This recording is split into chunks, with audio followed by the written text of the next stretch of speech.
My title is VP of Sales and Development. I've been with the company since 2013.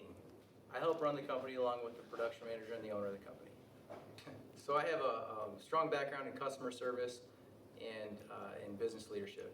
So ultimately, when I think customer service, I think about doing whatever's necessary to take care of our clients, and that's definitely the culture that we've tried to build here at Toledo Basement Repair. At the end of the day, our team has been trained and taught to put our customer first. In doing so, one of our core beliefs is just a family value system. We're not going to do something for you that we wouldn't do for our own aunts, uncles, brothers, sisters. I stay at this company because I honestly believe the best is yet to come. I've been here for almost 10 years now, and just knowing where we've been and where we're going, I think the customer experience is only going to continue to get better and stronger. And I think as a team, we're only going to grow closer and tighter knit, and I love the family experience.